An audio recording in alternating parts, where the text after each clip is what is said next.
¿Por dónde empezar a pensar la derecha? Podríamos pensar en sus diferencias con la izquierda. ¿Cuál es la diferencia entre llorar mártires y honrar guerreros? Vamos a revisar el origen de estos términos. La Revolución Francesa, los jacobinos, Robespierre, Danton, Saint-Just, el terror que se devora a sí mismo, la guillotina, las cabezas que se cortan y que ya no se cuentan. Pensaremos la relación entre derecha y liberalismo económico, cómo surge el libre cambio. Veremos qué nos dice la derogación de la llamada ley del hambre. No podemos pensar la derecha sin pensar en la falacia de la mano invisible. ¿Qué significa el rechazo a la intervención del Estado en la economía? ¿Por qué no prospera la derecha nacionalista en Argentina? Tenemos que pensar el golpe de Uriburu, Lugones y la hora de la espada, Ibarguren y la figura de Rosas, la restauración de las leyes, la picana, el fusilamiento de Di Giovanni. Tenemos que pensar por qué, con excepción de la década menemista, la derecha liberal en Argentina no pudo imponer su plan económico junto con la democracia. Hay aquí una contradicción insuperable.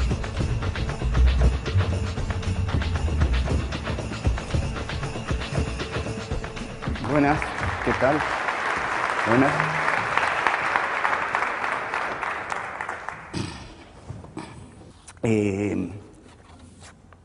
La gran diferencia, o una de las grandes diferencias entre la izquierda y la derecha radican en las dos definiciones que voy a dar.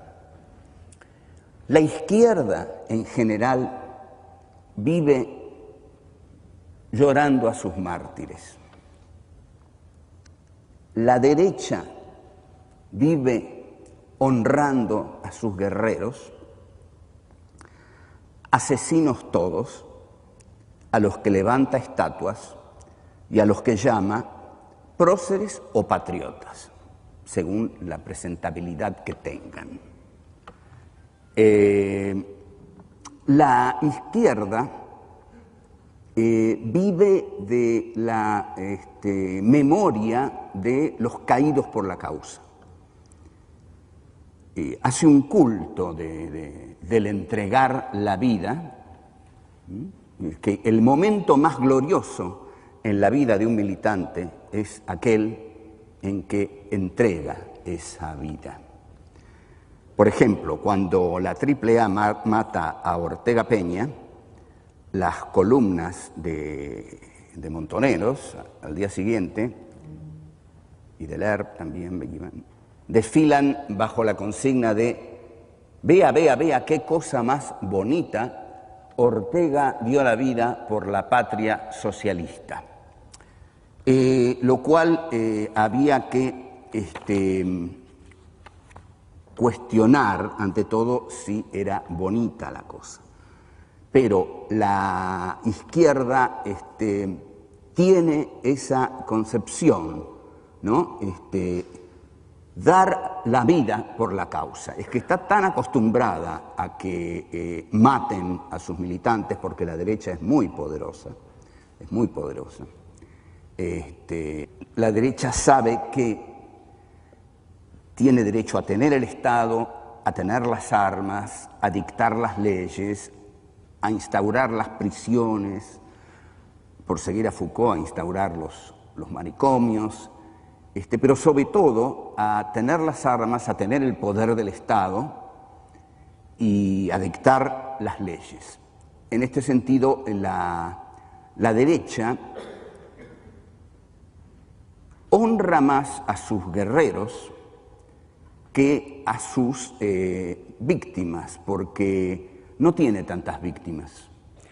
Lo que la derecha piensa es que el orden natural de las cosas debe ser el orden que ella impone a las cosas, que toda alteración de ese orden es anarquismo, acratismo, subversión, revolución, palabras malditas por las cuales se suele tomar brutalmente la vida de quienes se levantan en nombre de esas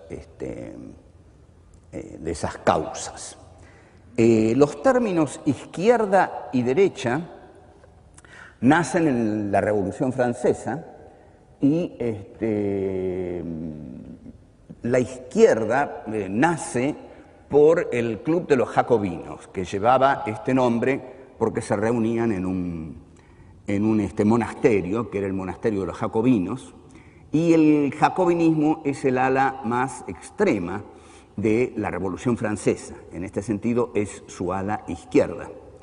Se oponen a los girondinos, que eran más su ala derecha, pero el jacobinismo era su ala izquierda burguesa, porque tenemos que la Revolución Francesa es una revolución burguesa, una revolución brillante realmente, ¿no? Muy bien hecha.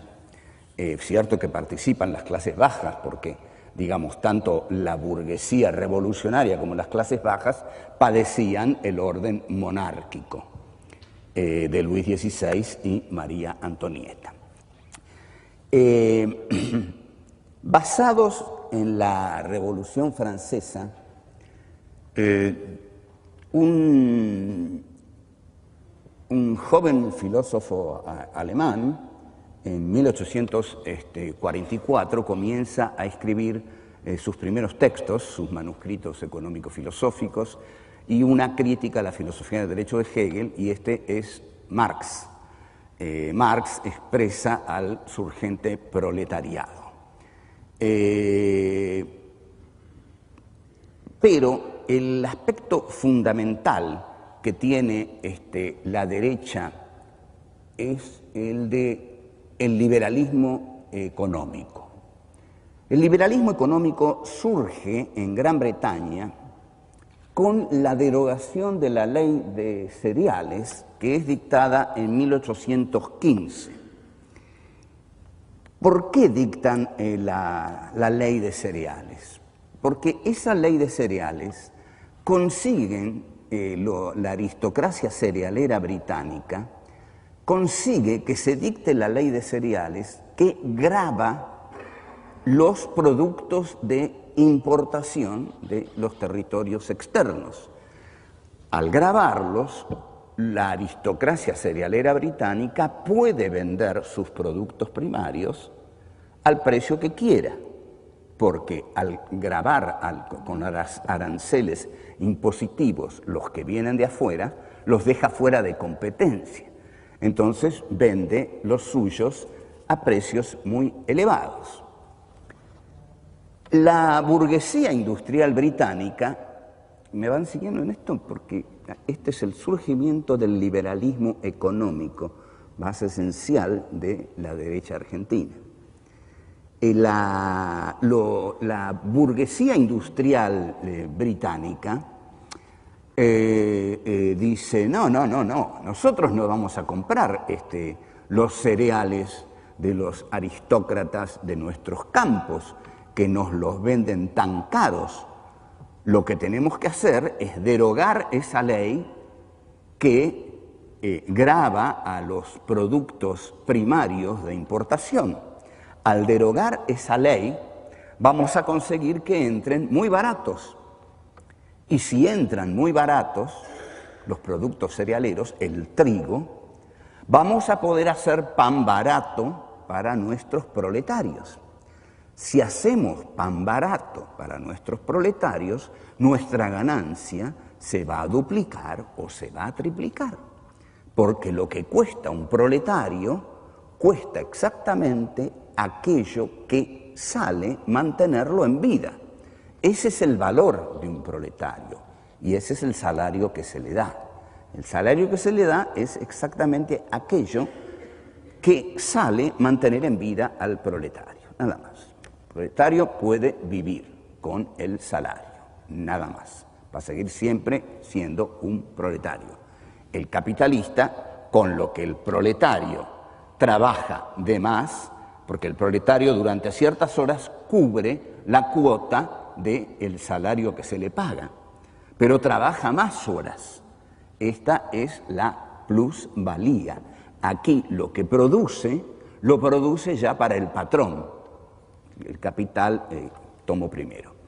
Entonces, la plusvalía es la herramienta económica que hace a la riqueza de la derecha. La derecha es el capitalismo, el capitalista es la derecha. El obrero es la izquierda, porque es el explotado.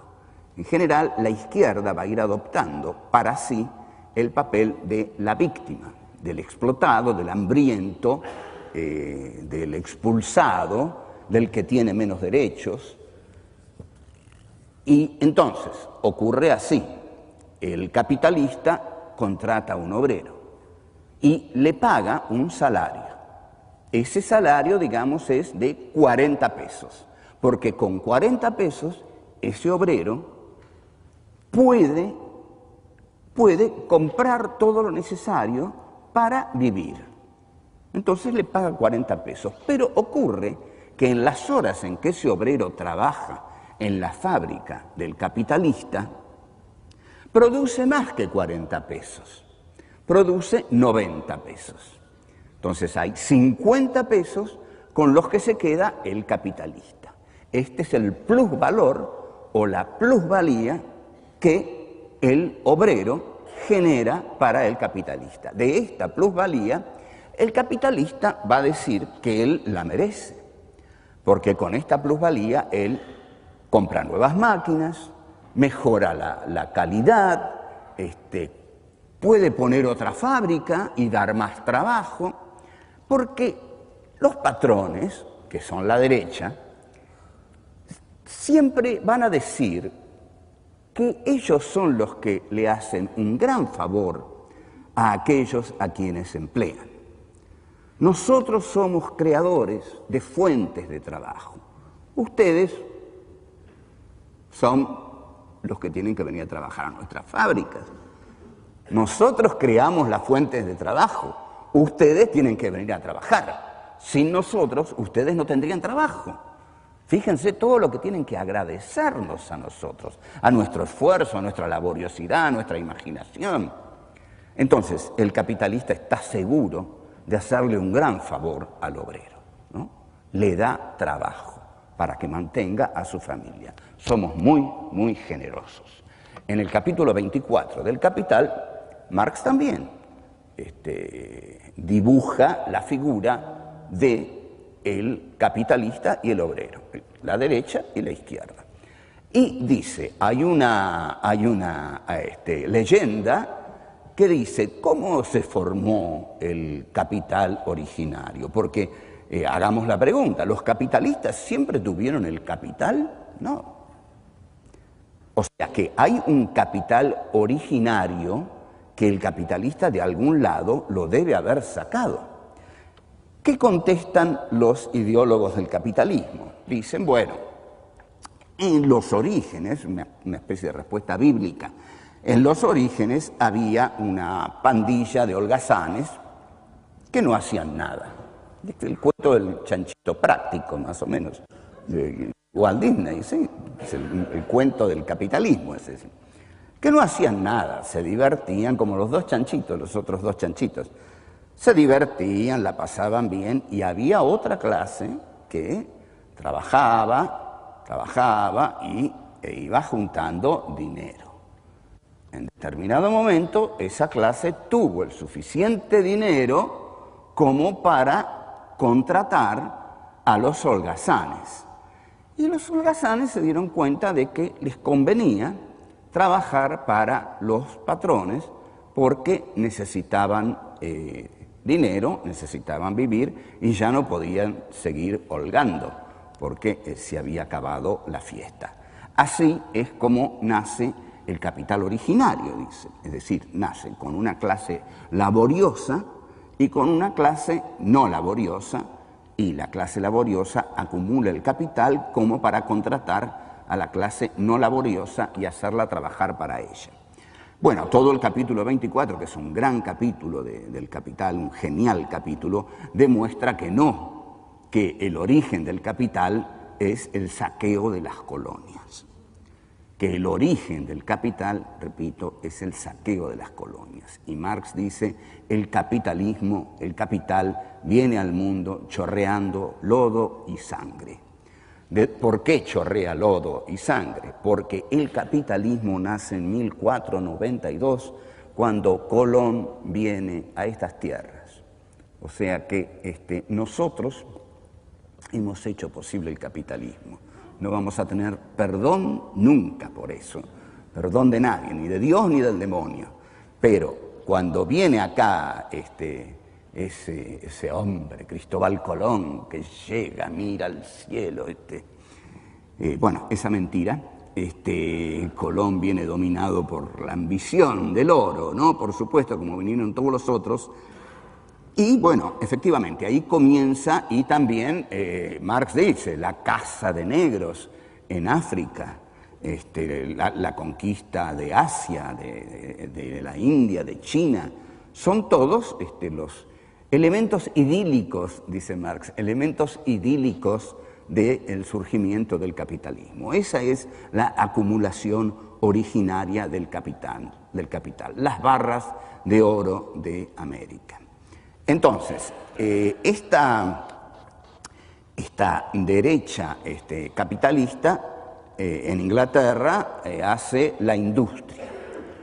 Pero claro, la industria en determinado momento crece mucho en Manchester y Liverpool, y los capitalistas se ponen nerviosos porque tienen a estos vagos, que son los aristócratas cerealeros, que viven de la abundancia fácil, de la acumulación de granos, y que les cobran muy caro los granos a ellos, que son los industrialistas.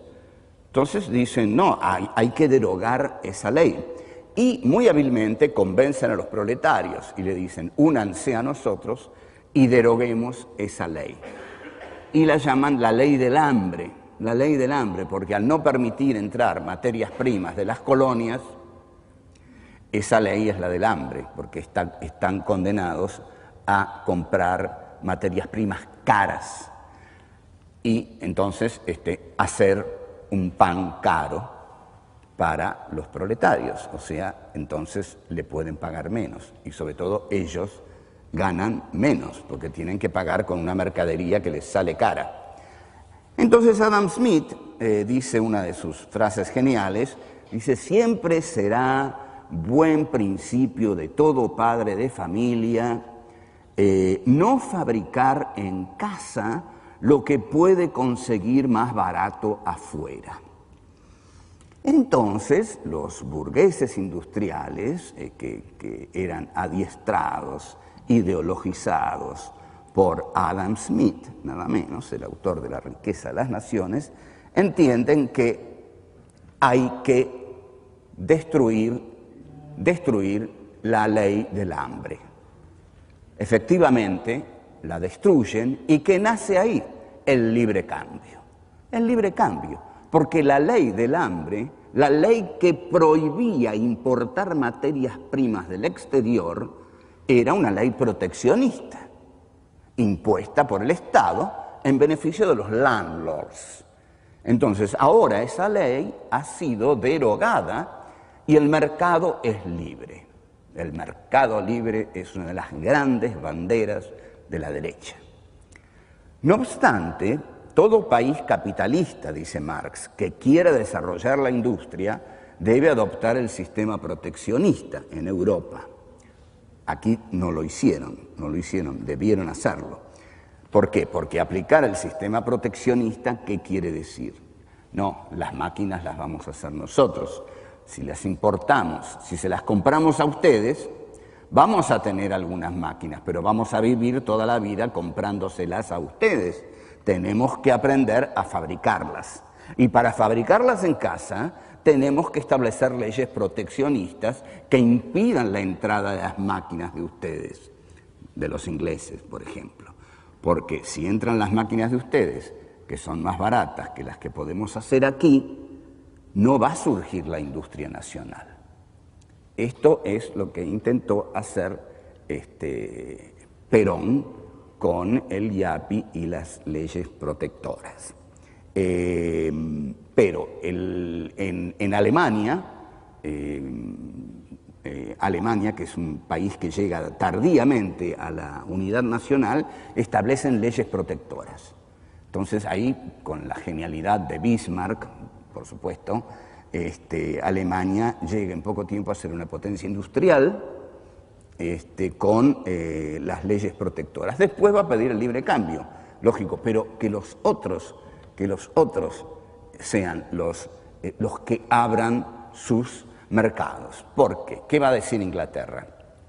Ahora, a través del libre cambio, nosotros importamos trigo barato de las colonias, sobre todo de esa colonia del sur, que alguna vez tuvimos la imprudencia, la necedad de tratar de conquistarlas, y que se rebelaron heroicamente. No hagamos más esa idiotez, las vamos a conquistar por medio de la economía. Además, necesitamos que produzcan sus materias primas. Entonces, dejémoslos que tengan su gobierno, su bandera, su himno, su ejército. ¿Para qué nos vamos a gastar en eso nosotros? Que produzcan sus productos primarios para nosotros. Los vamos a recibir más baratos que los productos primarios que nos daban nuestros terratenientes, que ahora vamos a ver cómo se arreglan. Pero eso no nos importa, porque Inglaterra tiene que ser el taller del mundo, como dice Adam Smith. Inglaterra tiene que producir maquinarias, mercancías, manufacturas para todo el mundo y recibir los productos primarios de afuera. Entonces, aquí la derecha es liberal. La derecha es liberal y es librecambista y propone la idea del mercado libre. El mercado libre es aquel en el cual todos compiten libremente. Lo que ocurre es que Adam Smith dice que el mercado libre siempre va a ser libre y siempre va a ser equitativo, porque hay una mano invisible, dice, es un concepto que Smith usa una o dos veces, pero lo usa. Hay una mano invisible que siempre regula el mercado. Nadie la vio nunca, esa mano invisible. No la vio nadie, esa mano invisible, ¿no? Yo creo más en la mano de Dios de Maradona que en la mano invisible, por supuesto. Pero la cosa es así, el mercado se regula por sí mismo. O sea que el Estado, dice la derecha, el Estado no debe intervenir en el mercado. Cuando el Estado interviene en el mercado, eso es intervencionismo estatal. El intervencionismo estatal entorpece el desarrollo natural del mercado. Al mercado hay que dejarlo libre, y esto es una gran falacia de la derecha, porque el mercado, librado a su propia dinámica, tiende a monopolizarse, tiende a los monopolios, y los monopolios a los oligopolios, que son los monopolios, que es la unión de los monopolios, forman oligopolios. Entonces tenemos así los distintos grupos. Los distintos grupos ya no expresan la libertad de mercado, sino que expresan la concentración de distintas fuerzas del mercado en un solo bloque. Ese bloque es muy poderoso y los otros bloquecitos ya no pueden competir con ellos. Bueno, esta es la derecha liberal. Está la derecha nacionalista. ¿Cómo vamos? ¿Vamos bien? ¿Nos vamos siguiendo? ¿Nos estamos comunicando? ¿Sí? Bueno, está también, todavía no terminé con la derecha liberal, por supuesto, ¿no? La derecha liberal ha tenido en el siglo XX argentino una contradicción terrible. La derecha liberal no puede imponer su plan económico junto con la democracia, porque el plan económico de la derecha liberal es tremendamente antidemocrático, no distribuye la riqueza democráticamente, entonces no puede conceder la democracia, ha tenido siempre que imponerse con golpes de Estado, salvo en la década menemista. Está entonces la derecha nacionalista, que es, digamos, la derecha nacionalista nace en 1930 con el golpe de Uriburu, que como ustedes saben no prospera mucho. El golpe de Uriburu no prospera mucho porque la Argentina ya era un país acostumbrado a tratar con Inglaterra. Inglaterra no era un país acostumbrado a tratar con regímenes fascistas, al contrario, era enemiga de los regímenes fascistas. En ese momento el de Mussolini, cuando da el golpe Uriburu, y bueno, Primo de Rivera, y ya se van insinuando las cosas en España, y en Alemania el Partido Nacional Socialista avanza vertiginosamente. Entonces, digamos que Uriburu no puede cambiar la ruta tradicional de la Argentina. Es Inglaterra la que compra nuestros granos y nuestras carnes. De modo que en poco tiempo es otra vez la tradicional oligarquía ganadera la que toma el poder a través del general Agustín P. Justo. Ahora, junto con Uriburu asumen algunos ministros que son grandes teóricos de la derecha argentina. Uriburu viene a reemplazar al flojo Hipólito Yrigoyen. A Hipólito Yrigoyen le hacen una campaña que consiste en decir que es un corrupto, que es un viejo y verde, que ya no razona bien, le dicen el peludo. El diario Crítica emprende, de Natalio Botana, personaje bastante sinuoso, emprende una campaña para tirarlo abajo, y comienza lo típico de un golpe de Estado, ¿no? Una campaña de rumores tremenda sobre la corrupción del régimen, la ineficacia del régimen, la falsa democracia del régimen, la debilidad del viejo Yrigoyen, que ya nada controla, que vive encerrado en la Casa Rosada, en su lugar. Les debo haber contado que a la gente que espera a Yrigoyen, el lugar lo llaman la Amansadora, y dicen que una mujer esperó tanto que dio a luz esperando a Yrigoyen.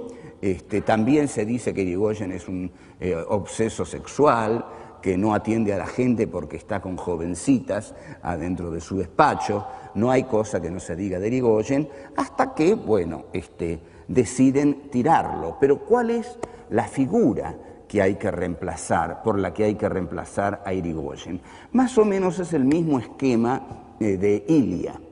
Ilia era también el viejo, ¿no? El deteriorado, el lento, le tiran las tortugas en Plaza de Mayo, y todos los lúcidos muchachos de la revista Primera Plana quieren un gobierno dinámico que tenga la suficiente polenta como para enfrentarse al peronismo, frenar al peronismo, terminar con el peronismo, no como el viejo Ilia, que no va a poder terminar con nada. Entonces son todos golpistas, todos quieren tirarlo a Ilia porque Ilia es un viejo que no sirve para nada. Entonces viene el macho de Onganía, y la revista Así, que editaba Héctor Ricardo García. Es notable la penetración de los medios populares de García, ¿no? Crónica, Así, Ahora, y muy leídos por los sectores populares. Es notable cómo, digamos, la derecha entra en los sectores populares con los medios apropiados, ¿no? Crónica es uno de esos medios, ¿no? Mucho fútbol, mucha sangre, carreras, etcétera, etcétera, box. Bien, entonces hace falta un macho y viene esta especie de franco nativo que es el general Juan Carlos Onganía. Irigoyen renuncia en La Plata. Yo tengo un facsímil de la renuncia de Irigoyen, es penosísima. Tiene una sola línea escrita en una máquina de escribir horrenda. Dice: renuncio a mi cargo de presidente de la República, y abajo firma Irigoyen. Triste final, ¿no? Después le hicieron un entierro así, tipo Alfonsín, pero claro, el entierro de Alfonsín tuvo una finalidad política, ¿no? El de Irigoyen no. Descubrieron que lo querían mucho, Irigoyen. Ahora, bien, Uriburu entonces se adueña de la Casa Rosada con sus cadetes y aparecen todos los machos, todos los duros, ¿no? Leopoldo Lugones, Carlos Ibarguren, el hijo de Leopoldo Lugones, el que inventó la picana eléctrica, Leopoldo Lugones había sido el ideólogo de esta revolución, porque en 1924, en Ayacucho, Perú, en el centenario de la batalla de Ayacucho, ahí es donde dice el famoso discurso de la hora de la espada. Entonces, observemos esto, las líneas históricas en la Argentina. Muy bien, lo echan a Irigoyen. ¿A quién hay que poner? Un hombre fuerte, ¿no? Acá las pelotas deslumbran a los argentinos, ¿no? Hay que hacer la política con tipos con pelotas, carajo. Entonces, Irigoyen, como Ilia, dos flojos. Entonces lo rajan a Irigoyen, patan el culo y lo mandan a Martín García, donde el pobre viejo está ahí. Bueno, sí. Hay que poner, ¿a quién? A don Juan Manuel de Rosas. A ese hay que ponerlo en el poder. A un macho como Rosas, a un estanciero fuerte que resumía en sí las relaciones exteriores de la Confederación Argentina, que tenía a todo el país sometido a su mano de hierro, que los había cagado a palos a los unitarios con la mazorca, y los unitarios habían tenido que huir a Montevideo. Hace falta un caudillo. Y el referente en la historia ya no es Mitre, Sarmiento, o Roca, no, es Rosas. Y viene Uriburu. Uriburu pretende ser el restaurador de las leyes, el hombre duro. Y efectivamente es duro, porque la picana se aplica desmedidamente, ¿no? Incluso Di Giovanni, que le ponía bombas a Irigoyen, Irigoyen no lo agarraba, no es que no lo quisiera agarrar, Irigoyen no lo agarraba porque en el fondo no era Uriburu. Pero Di Giovanni no se daba cuenta de eso. Entonces apenas asume Uriburu, sigue poniendo bombas como siempre, pero Uriburu lo agarra y lo fusila. Di Giovanni muere con gran coraje y hay un enorme espectáculo en la ciudad de Buenos Aires, van a fusilar a Di Giovanni. Hay incluso un tipo que dice que es un gran actor, que él va a representar a Di Giovanni en una obra de teatro que está preparando, que lo dejen entrar para ver la muerte de Di Giovanni de cerca. Esta es una de las cosas más patéticas que ocurren durante el fusilamiento de Di Giovanni, que efectivamente no pide venda en los ojos.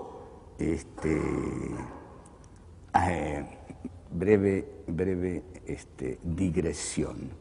Hay una película genial de Joseph von Sternberg con Marlene Dietrich, que ella hace una especie de Mata Hari, y bellísima, y hasta con un sombrero la van a matar, y ella se pone contra la pared, se prepara el pelotón de fusilamiento, y el teniente que tiene que dar la orden va a ofrecerle un pañuelo, una venda, ¿no? Para que, muy lindo un pañuelo, ¿no? Para que se tape los ojos.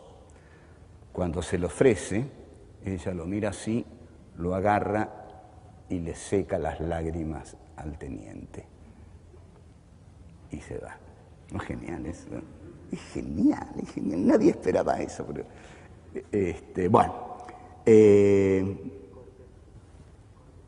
corte acá podríamos cortar, ¿no? Qué escena, en serio, qué talento. Pero esperaban eso, nadie. Yo me caí de culo cuando vi eso. ¿Qué lo tiró? Uno dice, ¿aceptará o no la venda a ella? Pero no solo no la acepta, le seca las lágrimas al pibe que estaba llorando porque iban a matar a semejante mujer, a Marlene Dietrich que iban a matar, ¿no? Bueno, un pequeño descanso. Enseguida vuelvo.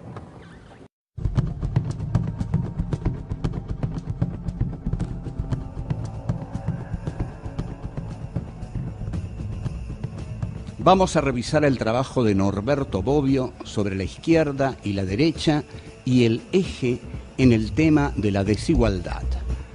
¿Por qué la derecha vive fundamentando la lógica de la desigualdad? La concepción jerárquica de la vida. Los que nacen para mandar y los que no. Tenemos que pensar la década infame, el gran festival de la derecha liberal oligárquica. La resistencia de Forja, Mansi, Scalabrini Ortiz, Jauretche. Vamos a pensar la década del 40, el GO, la Unión Democrática y la Marcha por la Libertad con los retratos de Rivadavia, Sarmiento y Mitre. ¿Cómo pensar el peronismo en términos de izquierdas y derechas? La consigna alpargatas sí, libros no. La postura de la revista Sur. No podemos pensar la derecha sin pensar en la revolución libertadora. Pensaremos la preocupación de la derecha frente al regreso de Perón. La consigna Perón evita la patria socialista y el surgimiento de la feroz derecha peronista. ¿Cuáles fueron las condiciones de posibilidad de la gran aventura liberal encabezada por Martínez de Oz? Y no podemos dejar de pensar en las implicancias del triunfo abierto de la derecha liberal con el menemismo. Propiedad privada, desigualdad, libertad de mercado. Estos son sus valores esenciales. Con estos elementos vamos a pensar la derecha, a pensar de todo.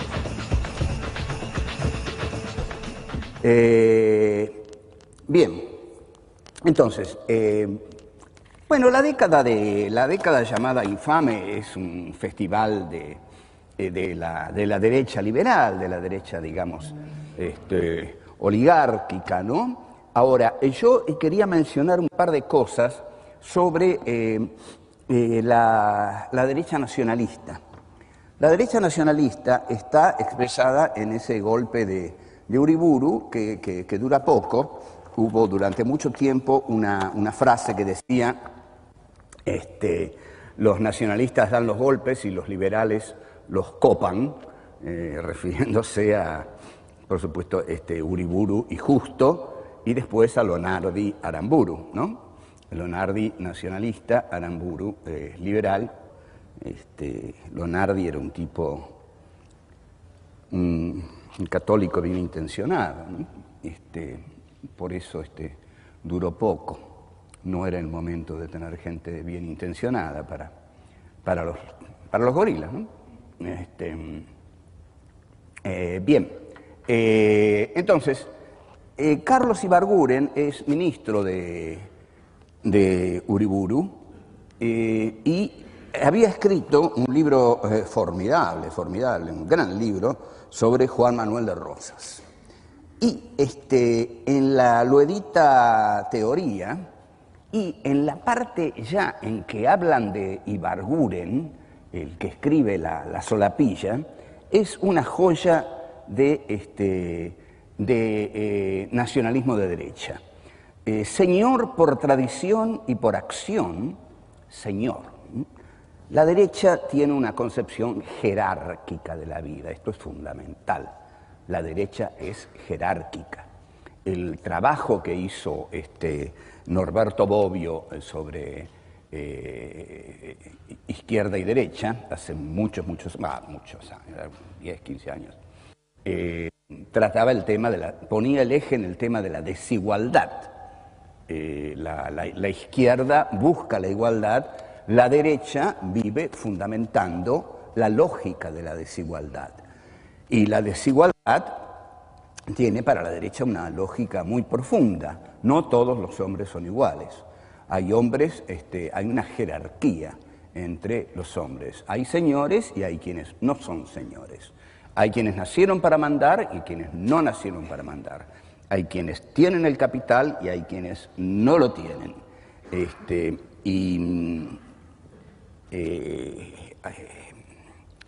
Esta concepción jerárquica de la vida los lleva, por supuesto, a una teoría existencial de la desigualdad, ¿no? Entonces, la editorial teoría dice, señor por tradición, Ibarguren, ¿no? Es que es un gran tipo de la derecha, ¿no? Tiene un libro formidable, La inquietud de esta obra, un libro de 1934. Estos libros se pueden conseguir, es un libro formidable, es uno de los mejores libros sobre el fascismo, y lo escribió un argentino, ¿no? No es ninguna casualidad. Señor por tradición y por acción, supo ser siempre un hombre de su tiempo y mantenerse leal a las virtudes fundamentales que nos legaron los fundadores de la nacionalidad. Argentino por nacimiento y por convicción. Nada de inmigrantes de mierda, es argentino por nacimiento. Entiéndanlo bien, es muy distinto. Si ustedes no son argentinos por nacimiento, sobre todo en esta época en que lo era Ibarguren, ya son muy inferiores a Ibarguren. Y por convicción, sintió el país hasta lo más hondo de su ser y defendió el pasado hispánico y a nuestros próceres, porque la derecha nacionalista toma la línea hispánica como la toma don Juan Manuel de Rosas. ¿Qué hace Rosas? Rosas es el restaurador de las leyes porque restaura las leyes anteriores a Mayo. En Mayo, para Rosas, se quiebra la tradición hispánica y para los rosistas también. Entonces los rosistas siguen la tradición hispánica que el restaurador restaura. Entonces la tradición hispánica es la tradición franquista, ¿no? En el caso de Ibarguren, o prefranquista, y la tradición que va a impedir el triunfo de la República en la Guerra Civil Española. Defendió el pasado hispánico y a nuestros próceres. Se opuso a las influencias foráneas no beneficiosas y enfrentó con vigor a quienes pretendían impedir a la República y murió. Bueno, como dice Heidegger de Aristóteles, nació, trabajó y murió. Eso nos pasa a todos, parece. Algunos no trabajan, pero bueno. Algunos nacen tan bien ubicados que no trabajan, ¿no? Porque es así, es cuestión de nacer en el lugar preciso para no trabajar, ¿no? Si uno nace por Arroyo, San Isidro, en alguna estancia de esas de la Patagonia enormes, ahí ya no labura más. Pero Rosas nace y Ibarguren describe y dice que el párvulo rompió a llorar, a gritar desaforadamente, señal de que venía al mundo con fortaleza. O sea, ya apenas nace y grita, anuncia que ha llegado Juan Manuel de Rosas al mundo, ¿no? Su padre, don León, púsose, chupa, calzón azul y casaca con botones blancos, vuelta y collarín encarnados, y vestido así con el uniforme de infantería, fuese al cuartel en busca del capellán de su batallón para que bautizara enseguida al recién nacido. Como estuviera ausente su capellán y nadie diera razón de él en ese momento, llamó al batallón tercero, doctor Pantaleón de Rivarola. El teniente pensaba que el vástago de un Ortiz de Rosas debía, el primer día de su vida, ser ungido a la vez católico y militar. Está claro, ¿no? A ver qué es lo que falta. Y ya era estanciero, Esto redondea lo que dijo ese muchacho tan simpático, agrarista, ¿no? Que su maestra de historia le dijo que a la patria le habían hecho la iglesia, el ejército y el campo. Entonces, un Ortiz de Rosas debía ser ungido a la vez católico y militar, y por ello empeñóse en que fuera castrense el sacerdote que pusiera óleo y crisma a la criatura. Bueno, así llega don Juan Manuel de Rosas al mundo, ¿no? Y la derecha nacionalista va a encontrar en él siempre el hombre fuerte de nuestra historia, el que defendió su soberanía, el que no se entregó a Inglaterra, el que triunfó, digamos, espiritualmente, pero dio la gran batalla de la Vuelta de Obligado, había puesto cadenas a los ríos, dictó la ley de aduanas de 1835, de la cual los revisionistas hacen una apología extrema, y bueno, es una de las figuras románticas más poderosas de América Latina. Bueno, los liberales toman el gobierno con Justo y con los ministros de la tradicional oligarquía. Bueno, ya hemos visto esto, como Julito Roca va a Inglaterra, negocia las carnes, entrega todo es de Inglaterra, pero vendemos las carnes a Inglaterra, y dice esa frase tan conocida que, digamos, la Argentina es una de las joyas más preciadas de la corona británica. La resistencia que comienza a aparecer es la de los radicales de Forja.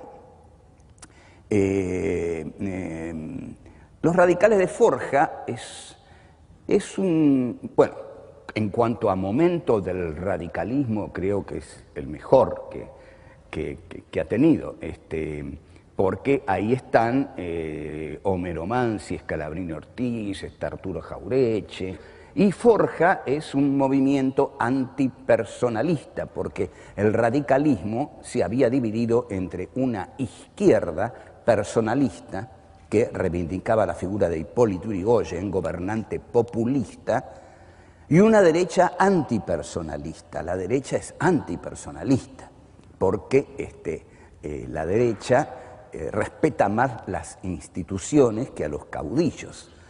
La derecha odia a los líderes. El líder es una expresión de irracionalidad del pueblo. En cambio, las instituciones y la república expresan la racionalidad del sistema democrático. Así, la verdadera democracia es que siga a los hombres de un determinado partido que tiene determinadas ideas que se expresan en las instituciones de la república y que se discuten en el Parlamento. Esto que nunca pasó en la Argentina, es increíble. Bueno, es lo que propone el liberalismo. Bien, vamos a ver por qué nunca pasó. Nunca pasó porque durante el gobierno de Justo, que gobierna el liberalismo conservador, los conservadores, bueno, donde hay mafiosos, Barceló, Ruggerito, donde se llama la democracia fraudulenta, porque hacen fraude en las elecciones, pero así se mantiene ese gobierno conservador, y bueno, justo pasa, la Argentina pasa una década tranquila, de gran explotación, por supuesto, no crece mucho, pero cuando entra en la década del 40, ahí sí surge una derecha nacionalista, que es la que expresa el GO, ¿no? Gobierno, Orden, Unidad, o Grupo de Oficiales Unidos. El GO comienza a desarrollar la industria liviana y pareciera estar muy infiltrado por ideas nacionalsocialistas, lo cual en gran medida es verdad, porque aquí habían venido a adoctrinar a nuestras tropas personajes como Colmar von der Goltz, autor de La Nación en Armas, y en las escuelas de guerra se leía a Clausewitz, Karl von Clausewitz, y su libro De la guerra, que en los apuntes de historia militar de Perón están muy bien expuestos, porque Perón era profesor de la escuela de guerra y daba a von Clausewitz. Ahora, a este Go hay toda una derecha que lo mira con espanto. Este Go son los nazis. Y la derecha argentina está con los aliados, porque está con la democracia, está contra el totalitarismo, está contra el fascismo. Y ahí están todos, porque ahí está, digamos, el radicalismo, que es un partido de los sectores medios y que, bueno, por supuesto, está contra el nacionalismo. Está el socialismo, que por supuesto está también contra el fascismo, representado por Rodolfo Gioldi, Américo Gioldi, Nicolás Repetto y por el jefe de todos ellos, Vittorio Codovilla. El Partido Comunista depende mucho de las directivas de la Unión Soviética. Están también, digamos, la oligarquía. Esta oligarquía tiene su lugar en la universidad, a la cual iban los hijos de los ricos. Los hijos de los pobres no iban a la universidad. Los hijos de los obreros no iban a la universidad. Por eso la universidad es visualizada por los migrantes internos, por los nuevos proletarios, como un lugar de enemigos. Esa universidad es una universidad de clase, es una universidad de clase. Ahí no entra un obrero, ahí no entra un negrito que acaba de llegar del interior, para nada entra. ¿Por qué? Porque ese negrito que acaba de llegar del interior es un bruto y usa alpargatas, y es un negrito. Entonces el negrito, al sentirse así desplazado, se siente desplazado por una universidad y por una cultura, por unos intelectuales a los cuales él nunca va a poder pertenecer. Entonces, esos intelectuales que expresan, representan a los libros. Entonces, la consigna, alpargatas sí, libros no, que tanto han roto con esto, es simplemente la visualización que tienen los nuevos migrantes de los sectores cultos. Los sectores cultos los desprecian porque ellos son migrantes y son morochitos del interior. Y ellos los desprecian a ellos, a los otros, porque sí, son blanquitos, tienen plata, son educados, van a la universidad, leen los libros que ahí leen y de ahí salen los abogados, los ingenieros, los arquitectos y los, digamos, filósofos de la oligarquía, de las clases dominantes. Las clases dominantes son las que tienen la cultura. Las clases dominadas no tienen la cultura. Lo que tienen son las alpargatas. Entonces, aparece esa consigna, que es realmente una consigna de izquierda, en la cual el obrero, el proletario, el recién llegado a la ciudad, el morocho del interior que llega a buscar trabajo, se identifica a sí mismo en aquello que le hace pisar la tierra, que es la alpargata. Yo soy la alpargata. Aquellos tipos que me desprecian, aquel mundo al cual nunca voy a entrar, es el mundo de los libros. Entonces estamos opuestos, o ellos o nosotros. Y nosotros nos queremos más a nosotros que a ellos. Por eso decimos alpargatas sí, libros no. Esta explicación de esta consigna, que, bueno, ya uno está harta de darla, pero nunca ha entrado. Esto queda en la derecha liberal oligárquica argentina como una muestra de la barbarie peronista. La barbarie peronista se presenta de tal modo, con tal agresividad, que agrede a la cultura en su esencia misma, el libro. Entonces dice, alpargatas sí, libros no. El bárbaro peronista, el bárbaro en su sentido más originario es el otro, el extranjero, el que viene de afuera y hasta el que viene a invadir. Entonces estos morochos del interior que venían con alpargatas venían a invadirnos a la oligarquía, ¿no? A Victoria Ocampo, a Martínez Estrada, a Adolfito Bioy Casares, a Jorgito Luis Borges, a toda esa gente que era muy fina, muy culta. Ustedes saben que Victorio Ocampo larga la revista Sur y que invitaba a mucha gente y la llevaba a las barrancas de San Isidro. Este es otro de los datos de la derecha argentina, es cholula, la derecha argentina es cholula, se mea por la cultura europea. Entonces, Victoria Ocampo traía a Stravinsky, ¿se imaginan?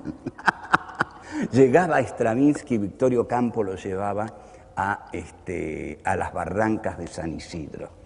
Pero también traía a Rabindranath Tagore. La verdad que no tenía la más puta idea de quién traía Victorio Ocampo a veces, porque Rabindranath Tagore era una especie de, yo qué sé, de Lawrence de Arabia de séptima, de disfraz de Lawrence, no, de Arabia. Era, a ver, un Krishnamurti, una cosa así, yo qué sé. Pero traía también a Aldous Huxley y a Waldo Frank. Bueno, era un desfile, ¿no? La revista Sur. Y era una revista culta. Y estaban los comunistas. Para los comunistas, Perón era nazi. Entonces, los diarios de la época acusan a Perón de ser la derecha. Aquí tenemos que Perón es la derecha. Y que toda la oposición dice ser no la izquierda, salvo los socialistas. Pero la oligarquía no es la izquierda, la oligarquía es, digamos, los liberales, es la oligarquía liberal, enemiga de las dictaduras, Entonces, ante la aparición de Perón, se unen y se produce ese espectáculo, digamos, poderoso de nuestra historia, que es la Unión Democrática, ¿no? Que hace la marcha por la Constitución y la libertad, con los retratos enormes de los próceres de Rivadavia, de Sarmiento, de Mitre, retratos enormes, mientras que Perón no usa nada de eso, les habla a los obreros y les dice, bueno, tal cosa es como el sofá-cama, se sienta mal y se duerme peor. O como la bosta de oveja, que no tiene olor a nada. Perón les hablaba en otro tipo de idioma, y bueno, lo gana Perón. Ahora, ahí aparece una especie de nacional popular o populismo, que es una especie de gobierno. El populismo es una especie de compromiso entre, digamos, tendencias de derecha y tendencias de izquierda, ¿no? Ahora, la derecha en la Argentina es muy saludable, ha sido siempre muy saludable, y la izquierda no existió nunca. No existió. Ustedes vieron lo que pasó con la izquierda en estas elecciones. ¿Cuánto sacó la izquierda? ¿Un 1% sacó? ¿Sacó un 1%? Un 1%, es decir, la izquierda, claro, ya estamos acostumbrados a que la izquierda no es la izquierda. La izquierda está en los partidos políticos, en los otros partidos. Entonces, Perón es el fascismo, y lo tira una revolución liberal, democrática, la revolución libertadora, ¿no? La libertad. Vienen a traer la libertad y toda la huevada sale. Cristo vence, llenan la plaza, vivan Aramburu y Rojas, viva la libertad y la libertad. Había incluso un noticioso con el periodista Carlos D'Agostino, pero Carlos D'Agostino, en un noticioso, ¿saben lo que hace? Se escuchan muchas voces, y él se tapa así, dice, no se puede escuchar nada, pero no importa, dice, es el ruido de la democracia, es el ruido de las distintas voces que entrechocan entre ellos, es el ruido, disenso no se usaba en esa época, es el ruido de la democracia, de la libertad. ¿Y de qué estaba hablando? Digo, todo el peronismo estaba todo prohibido, no se podía decir, pero ya lo saben, no se podía decir Perón, los peronistas estaban perseguidos, pero es una revolución libertadora, provisional, ¿no? Es el gobierno provisional de la revolución libertadora. Bueno, y la derecha sigue gobernando, y Frondizi sigue gobernando y se alarma por algunas cosas, digamos. Se alarma por algunas cosas. El Cordobazo, ¿qué hace con la derecha? Y la pone mal, ¿qué está pasando ahí? Ahí hay peligro, ahí hay subversión. Y claro, lo que pasa es que ahí hay muchas fábricas. Las fábricas traen conciencia de clase, habrá dicho alguno que leyó un pasaje de Marx, digamos. Porque no es culta la derecha, porque la derecha solo tiene que demostrar una cosa, que los hombres no son iguales, que la desigualdad es justa y que algunos tienen que ganar más que otros. Mucho más no tiene que demostrar. Lo demás lo hace en la práctica, que lo hace muy bien. Bueno, y que el mercado tiene que ser libre y todas esas cosas. Entonces, peligro en el Cordobazo. Entonces, mandan a un general, reprime, bueno, Cordobazo controlado. Pero Onganía cae, asume Levingston la juega de nacionalista, quiere emprender una lucha contra los monopolios, solo con Aldo Ferrer como ministro de Economía, por supuesto, no dura nada. Lanusse lo echa, asume Lanusse y negocia con el peronismo. Aquí todos suponen que viene la izquierda, que Perón se ayornó y que tenemos revolución cubana, ¿no? Tenemos Argelia, la lucha en Argelia, tenemos a Mao, tenemos la revolución cultural china, tenemos Vietnam, el imperialismo que se hunde en Vietnam, tenemos a Velasco Alvarado en Perú y tenemos a Salvador Allende en Chile y pronto vamos a tener a Perón en la Argentina y vamos a hacer la revolución socialista, la patria socialista, ¿no? Perón evita la patria socialista. Chiste conocidísimo que Perón sí, efectivamente, la evitó por completo a la patria socialista y lo hizo muy bien. Pero durante esos años la derecha está muy preocupada. Y la derecha encarnada en su clase empresarial y en su clase militar. ¿Qué va a pasar con este general al que echamos? Y ahora el pueblo, no solo los gronchos que adhirieron siempre a él, de brutos, pero ahora toda la clase media juvenil, las universidades, los sindicatos, entonces deciden traerlo a Perón. Pero yo creo que de acuerdo a cómo se van dando las cosas, y es muy delicado el asunto, la cuestión de traerlo a Perón es una jugada muy riesgosa, pero muy hábil de la derecha militar, que consistiría en esto tiene que reventar de una vez por todas. Que Perón vuelva y veamos qué puede hacer. Le piden constantemente a Perón que pare a la guerrilla, que la desautorice. Perón no lo hace. Perón no va a desautorizar nada que se ponga de su lado. Es así como llega con todos, como él decía. Si llego con los buenos, voy a llegar con pocos. Tengo que llegar con todos. Entonces vuelve. Y ahí sí aparece una derecha peronista feroz, pero la peor derecha, la más asesina que se haya visto en la historia argentina, ¿no? Porque hasta ese momento, digamos, los militares en la Patagonia mataron 1.500 obreros de la Esquila Y la derecha peronista, a partir de la muerte de Perón, la AAA mata a 2.000 personas más o menos, y ya comienza la cosa en Ezeiza con unos 200 muertos, por lo menos. Pero ¿qué papel juega Perón? Perón es esperado como el que en el primer mes va a tomar el poder. Esa es una consigna que había tomado Perón. En el primer mes tomar el poder. Y era Cámpora al gobierno, Perón al poder. Vamos a tener el gobierno y cuando vuelva Perón tomamos el poder en el primer mes. ¿Cuánto tiempo tengo, chicos? Ok. Llega entonces Perón y bueno, se produce lo de Ezeiza, donde la tendencia revolucionaria intenta copar el acto con la masividad.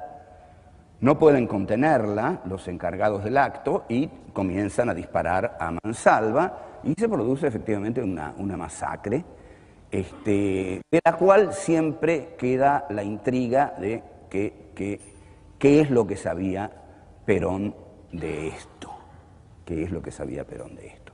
Lo cierto es que Perón tenía un entorno incómodo, ¿no? Milo de Bogetich, que había sido digamos, soldado de Ante Pavelic, un sanguinario aliado de los nazis, croata, Osinde, López Rega, Almirón, tenía gente terrible, Perón, en su entorno. Y los del palco, ¿no? Brito Lima, esa gente, el Comando de Organización, la CNU.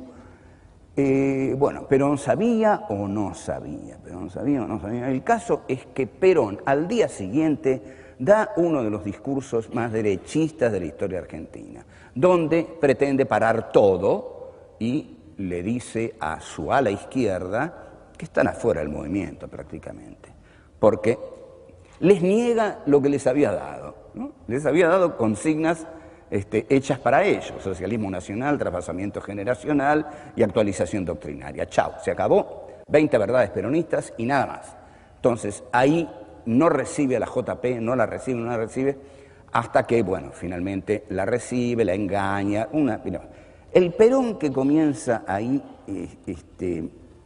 es, digamos, un representante de una derecha que la verdad no tenía enfrente a una izquierda a la cual uno, a partir del asesinato de Rucci, pudiera calificar con demasiado entusiasmo. Entonces se produce algo terrible, que es ni siquiera la tragedia, porque si bien Hegel dice que la tragedia es la lucha de lo justo contra lo justo, acá no era la lucha de lo justo contra lo justo, era la tragedia de que ninguno tenía razón. Era una situación histórica increíble en la que ninguno tenía razón. Finalmente eso, como sabemos, desencadena en otra gran aventura liberal encabezada por Alfredo Martínez de Oz, que estaba al frente de Asíndar. Martínez de Oz dice: se acabó la intervención del Estado en la economía argentina. A partir de ahora es la liberalización de todo el mercado, lo que vamos a instrumentar. Y con Martínez de Oz comienza entonces el liberalismo argentino a imponerse y a desarmar el Estado peronista, lo cual consiguen, y bueno, Martínez de Oz no puede actuar tal como él quería, porque los militares necesitan un Estado para poder reprimir, tienen que hacer una matanza, y entonces tienen que tener un Estado fuerte, mientras Martínez de Oz propone un Estado débil para un mercado protagónico. Pero el terror que imponen los militares posibilita que con Menem la derecha liberal triunfe abiertamente y hoy sigue siendo poderosísima en la Argentina,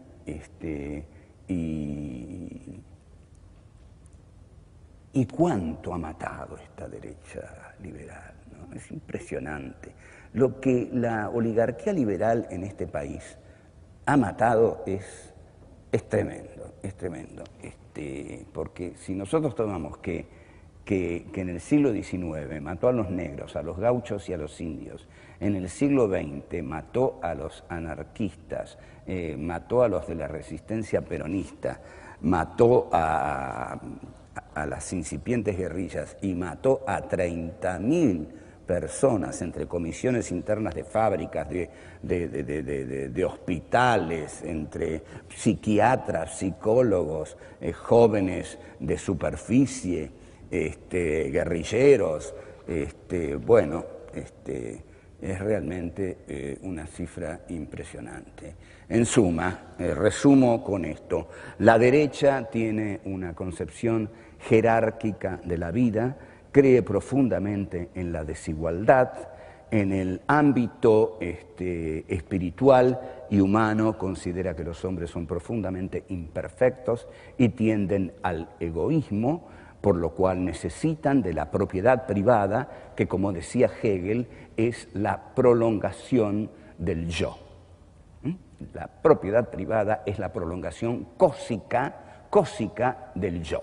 Cree profundamente en la libertad del mercado, en la libertad de la democracia, a las cuales va a negar siempre que sus intereses económicos se lo requieran. Y bueno, estos son sus valores esenciales. El mercado para todos es una falacia, el mercado no es para todos, y la democracia es otra falacia, porque la democracia tampoco es para todos. La democracia no es inclusiva, sino que excluye cada vez más. Por eso hoy, desde a 20 años de la caída del muro de Berlín, hay en el mundo más hambrientos que nunca en la historia humana.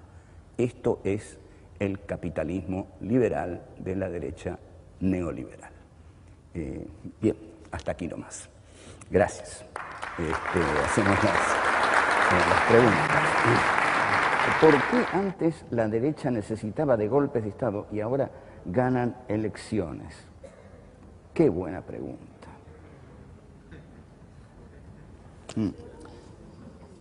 Bueno, desde Menem, cuando arreglan con Menem, se produce ese cambio, ¿no? Es decir, las elecciones que gana Menem las gana la derecha, pero no olviden que Alfonsín lo voltea, no ya los militares, ya no lo voltean, el golpe de mercado lo voltean las fuerzas económicas de la derecha. O sea, la derecha puede voltear a un gobierno. Si este gobierno tiene tanta caja, es también para evitar un posible golpe de mercado. Alfonsín lo voltearon sin militares, con el golpe de mercado, y ahí lo metieron a Menem, que lo habrán llamado y le habrán dicho, usted asume si hace esto. Y, bueno, pero claro, son 10 años de vergüenza del Partido Justicialista, ¿no? Porque, por ejemplo, Ubaldini es una vergüenza, ese tipo que le rompía a Alfonsín la vida, cuelgas, con Menem desaparece Ubaldini, uno no lo ve más, no le hacen huelgas, y bueno, y el PJ lo sigue, bueno, se llenan de oro todos, es una década de vergüenza para el Partido Justicialista también la de Menem, ¿no? Y bueno, pero Menem a la vez debe haber intuido que las Fuerzas Armadas ya no hacían más falta, porque suprime el servicio militar y le suprime gran parte del dinero para defensa. Y a la vez este gobierno ha trabajado enormemente con las Fuerzas Armadas, en dialogar con las Fuerzas Armadas, en tener reuniones, y bueno, yo creo que ya está, no va a haber golpes, y si hay supuesto caso, realmente una rebelión, una revolución, una pueblada irracional, que no podría ser de otro modo en este momento, Yo creo que sería Estados Unidos directamente el que interviniera o el que armara a un ejército que podría actuar de inmediato, ¿no? Con marines integrándose a ese ejército, con la excusa de la guerra contra el terror. La represión está globalizada, no se olviden que estamos en la época de la guerra preventiva, así que cualquier problema que surja en cualquier país del mundo, el gran hermano Estados Unidos va a intervenir. Bueno, no sé si contesté esa pregunta. ¿Hay otra? Ay, qué divino, qué divino, qué divino. Bueno, gracias, muchas gracias. Muchas gracias. Dale.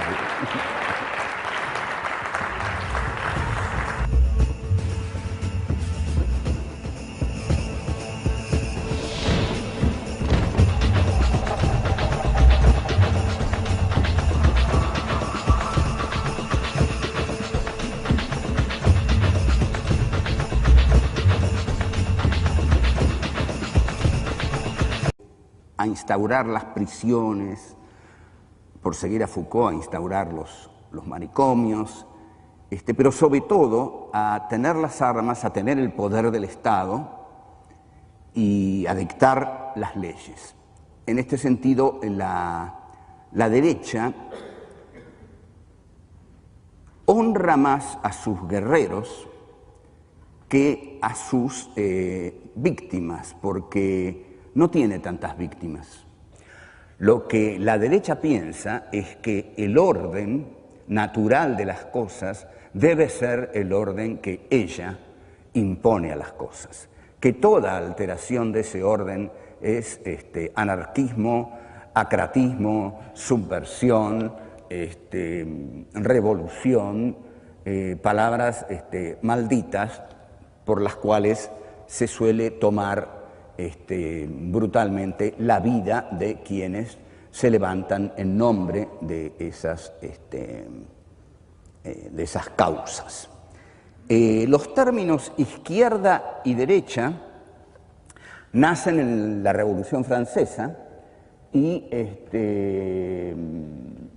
la izquierda nace por el Club de los Jacobinos, que llevaba este nombre porque se reunían en un monasterio, que era el monasterio de los Jacobinos, y el jacobinismo es el ala más extrema de la Revolución Francesa. En este sentido es su ala izquierda.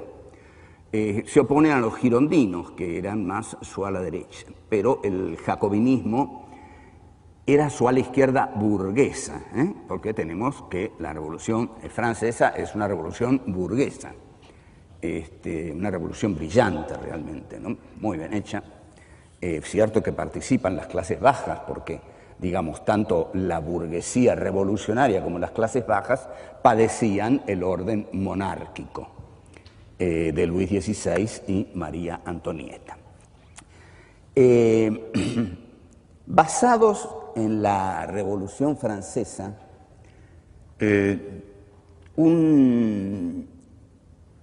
un joven filósofo alemán, en 1844, comienza a escribir sus primeros textos, sus manuscritos económico-filosóficos, y una crítica a la filosofía del derecho de Hegel, y es Marx. Marx expresa al surgente proletariado. Pero el aspecto fundamental que tiene la derecha es el de el liberalismo económico. El liberalismo económico surge en Gran Bretaña con la derogación de la ley de cereales, que es dictada en 1815. ¿Por qué dictan la ley de cereales? Porque esa ley de cereales consiguen la aristocracia cerealera británica consigue que se dicte la ley de cereales que grava los productos de importación de los territorios externos. Al gravarlos, la aristocracia cerealera británica puede vender sus productos primarios al precio que quiera, porque al gravar con aranceles impositivos los que vienen de afuera, los deja fuera de competencia. Entonces vende los suyos a precios muy elevados. La burguesía industrial británica, ¿me van siguiendo en esto? Porque este es el surgimiento del liberalismo económico, base esencial de la derecha argentina. La burguesía industrial británica dice, no, nosotros no vamos a comprar los cereales de los aristócratas de nuestros campos, que nos los venden tan caros.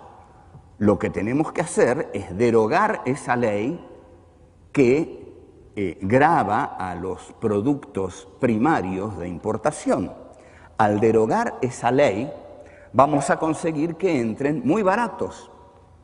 Y si entran muy baratos los productos cerealeros, el trigo, vamos a poder hacer pan barato para nuestros proletarios.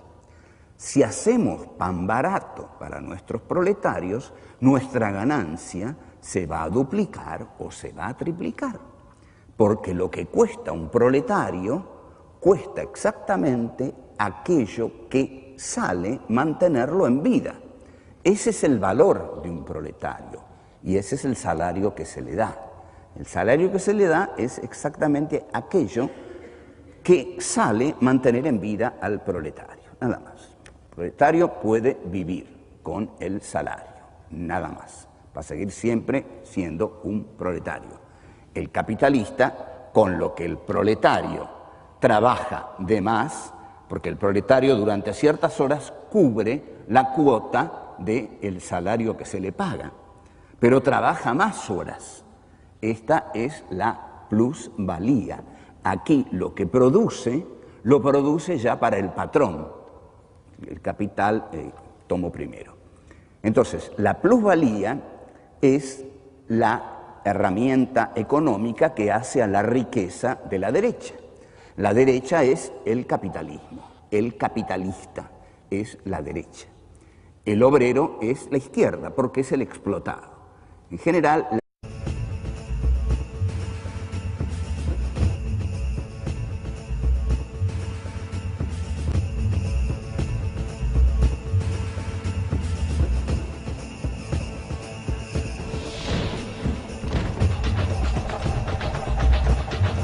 ¿Por dónde empezar a pensar la derecha? Podríamos pensar en sus diferencias con la izquierda. ¿Cuál es la diferencia entre llorar mártires y honrar guerreros? Vamos a revisar el origen de estos términos. La Revolución Francesa, los jacobinos, Robespierre, Danton, Saint-Just, el terror que se devora a sí mismo, la guillotina, las cabezas que se cortan y que ya no se cuentan. Pensaremos la relación entre derecha y liberalismo económico, cómo surge el libre cambio. Veremos qué nos dice la derogación de la llamada ley del hambre. No podemos pensar la derecha sin pensar en la falacia de la mano invisible. ¿Qué significa el rechazo a la intervención del Estado en la economía? ¿Por qué no prospera la derecha nacionalista en Argentina? Tenemos que pensar el golpe de Uriburu, Lugones y la hora de la espada, Ibarguren y la figura de Rosas, la restauración de las leyes, la picana, el fusilamiento de Di Giovanni. Tenemos que pensar por qué, con excepción de la década menemista, la derecha liberal en Argentina no pudo imponer su plan económico junto con la democracia. Hay aquí una contradicción insuperable.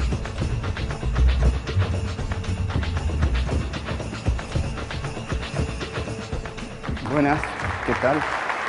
Buenas.